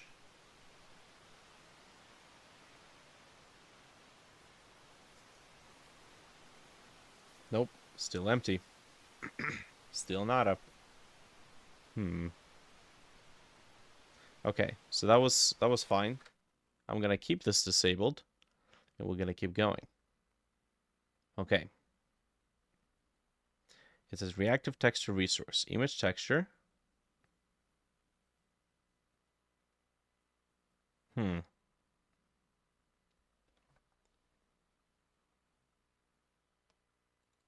Create from image.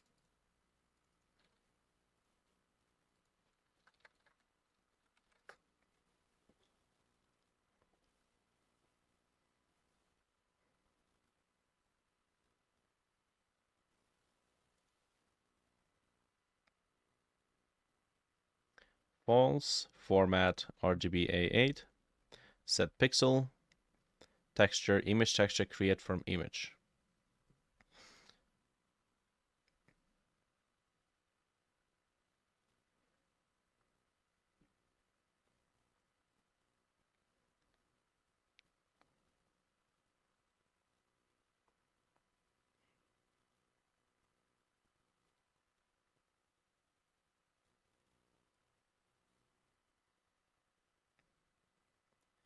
Image create, 32 by 32, false. Image format RGBA8. Maybe the fill function still does something nasty. Nope. Not by the looks of it.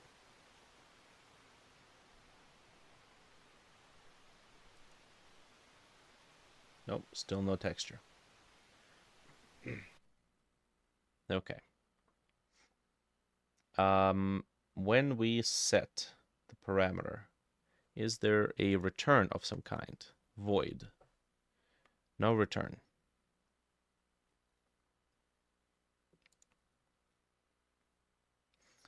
Okay. Wait, hold on a second. We do image texture new, and then create from image texture content. That doesn't look right. Texture.texture create from image. Okay, so this creates something from image, and it gives us an image texture resource. Is this going to be, again, one of those gotchas where I don't need to create a new image texture? Oh my god. Could it possibly be that stupid?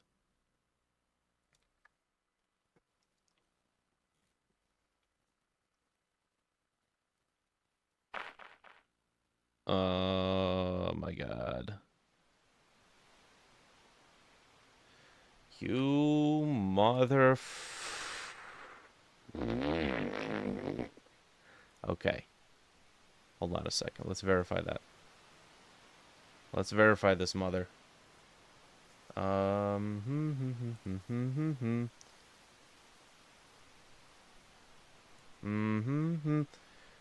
Okay. It's not showing up, but it's also not wiggling. So, it's not showing up, but it's not wiggling, and Godot has crashed. But I think maybe we may have just figured it out.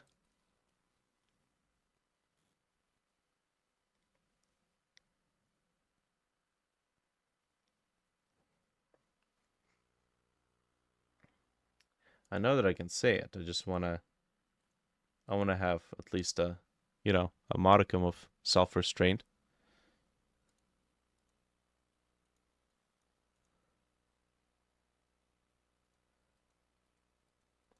I'm no stranger to dropping an M bomb here and there, or an F bomb, or a C bomb. Off topic question. Have you ever needed to refer to the source code of Godot? Never. Thankfully, never. Um, but I have had a couple of problems that had occurred before, and when somebody told me how it was fixed, they had to go into the source code and take a look at how it behaved.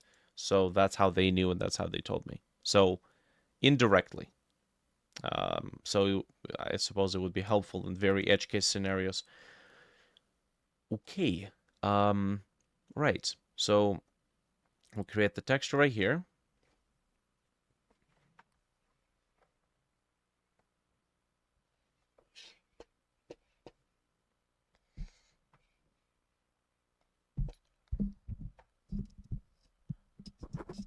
So you can clip and send it to your students' mothers. My man, my students' mothers are even larger dirt mouths than I am. I'm a saint by comparison. Okay, so let's do this. We're gonna fill it with black. We're gonna set pixel number 1 in white. We're gonna double check if one of those ferns is wiggling.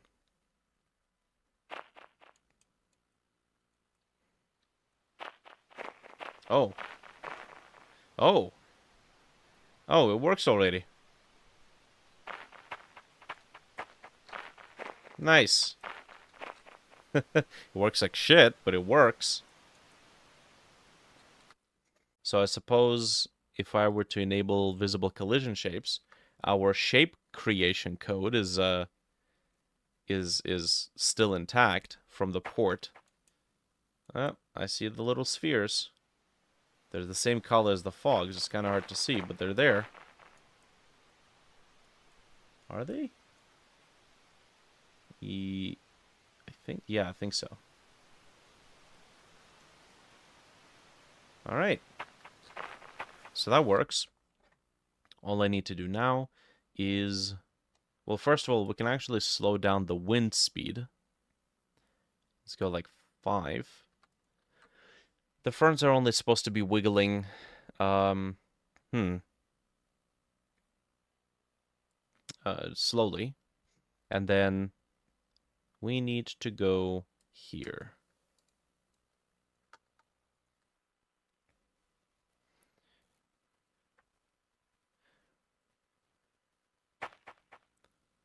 What are you thinking about those awkward clippings?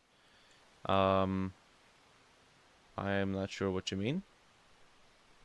Okay, so this is the wind, and then we cross it, and then you can see it starts wiggling like that as well. Nice. Okay, so I think it works. I think it works.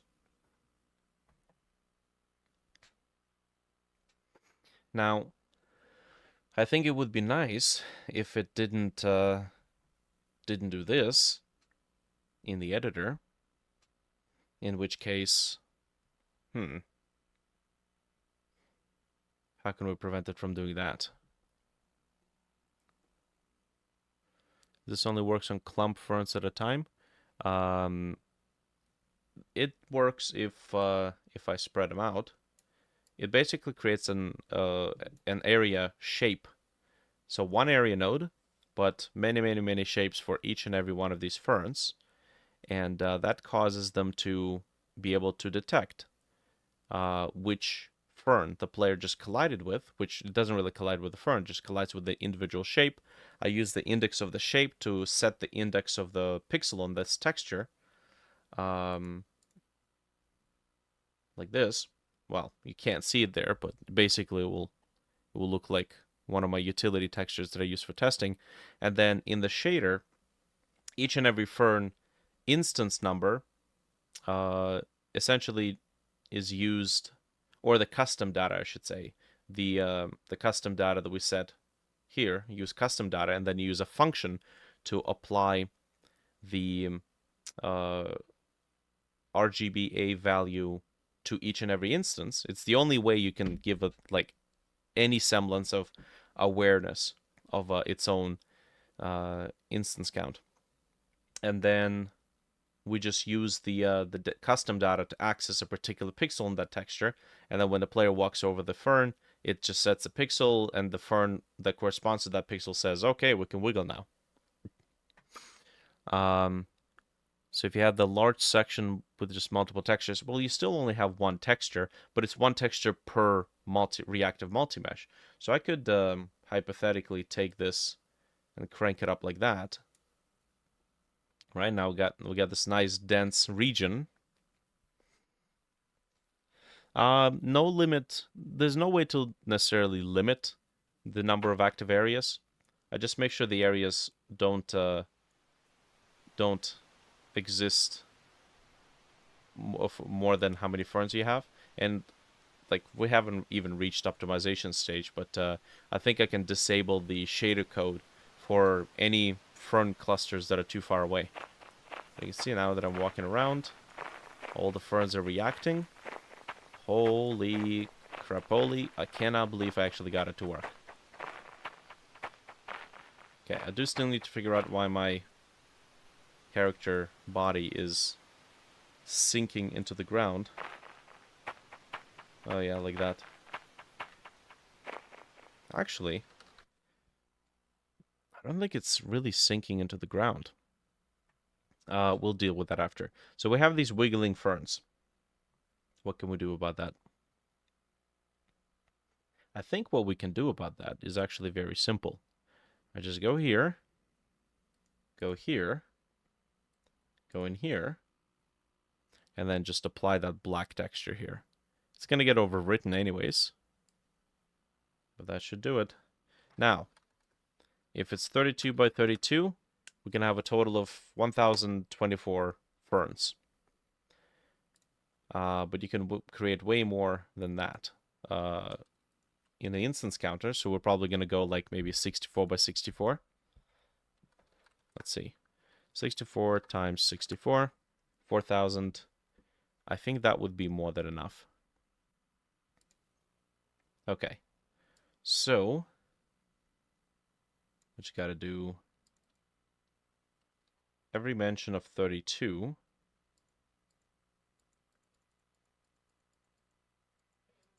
yup. 32. Yeah, except that one. Actually, I don't need this one. Yep. We're going to do 64. Nice.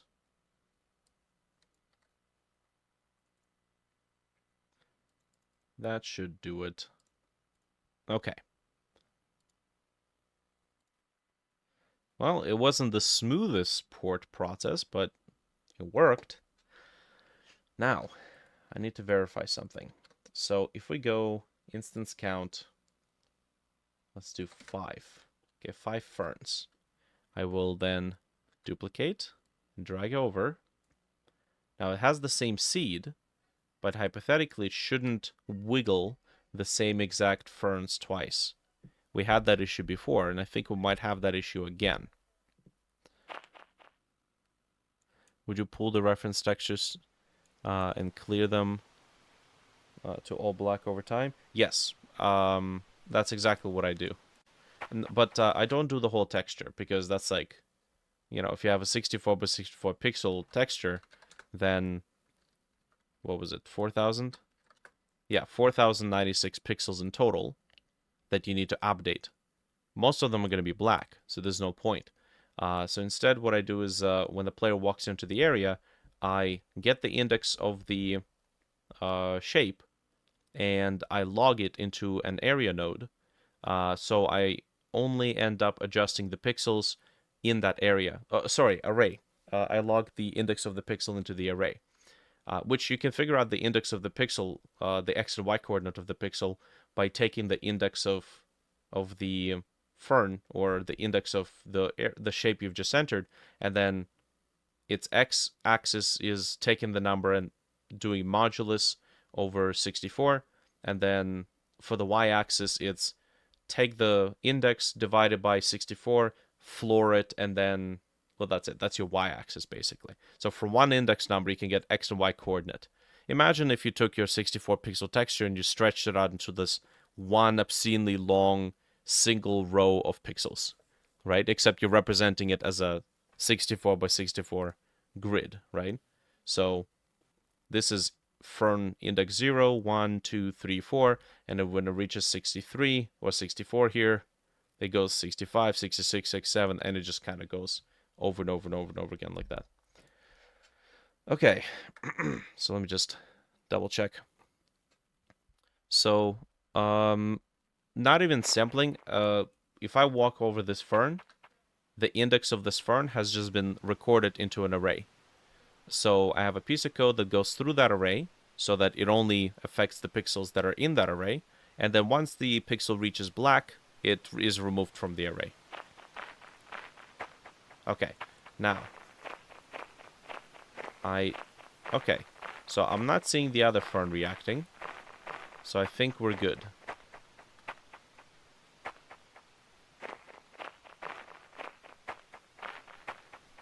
Okay, now what the heck is happening with the player movement here? Let's see.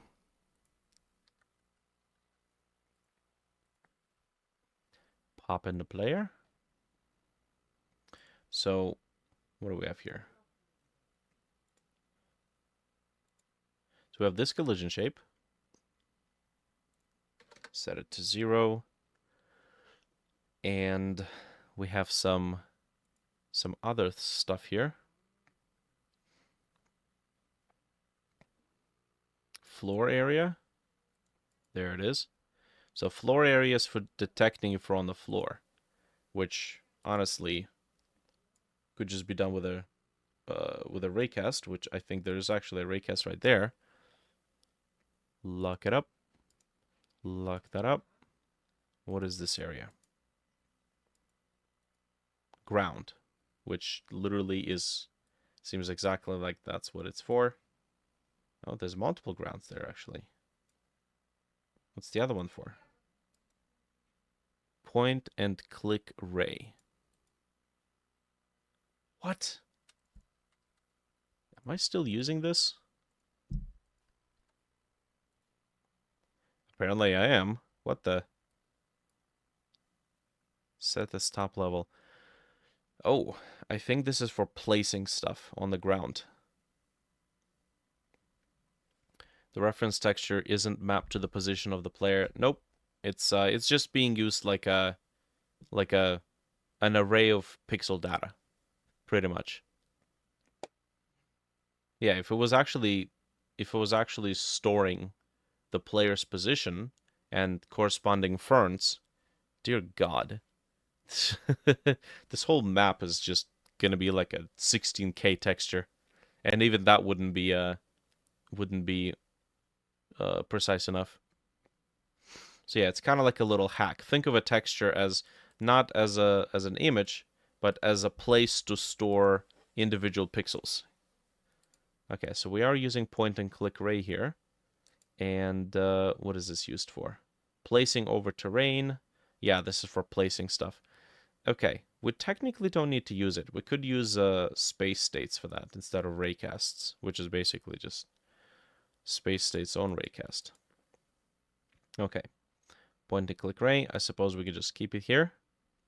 Maybe disable its visibility. It's still gonna run. Let's give this a test.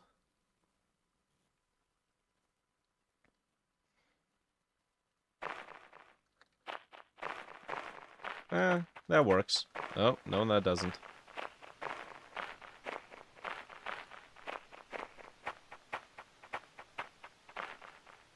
Okay.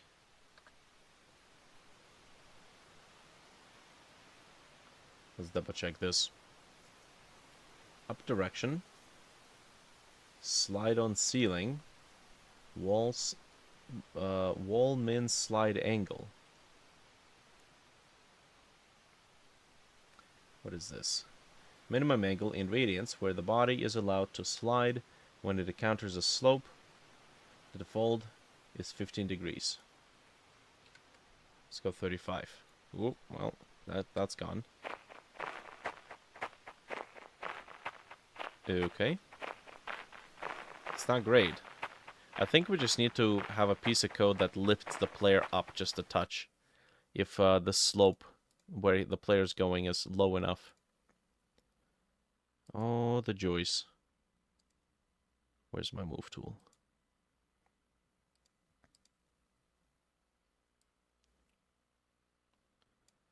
Okay. We have this one, which is the head area. This is for detecting if our head is underwater. Okay. All right.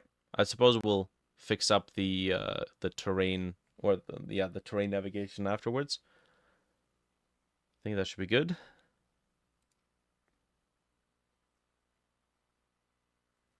Motion mode grounded. Stop on slope. Constant speed. Okay, if true, the body always move at the same speed on the ground, no matter the slope. Note that you need to use floor snap length to stick along downward slope at a constant speed.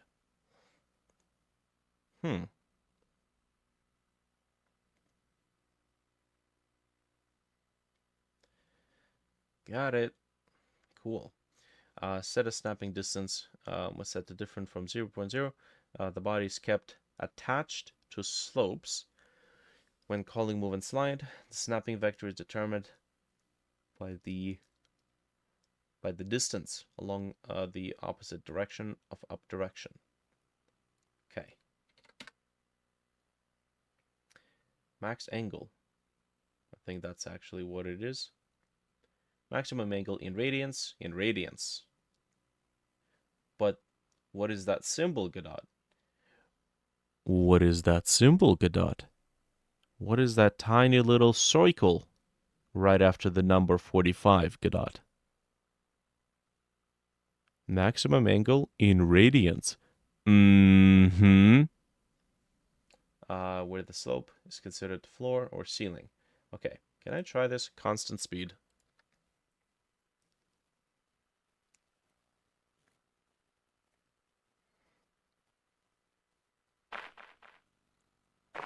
Nope, that literally did squat.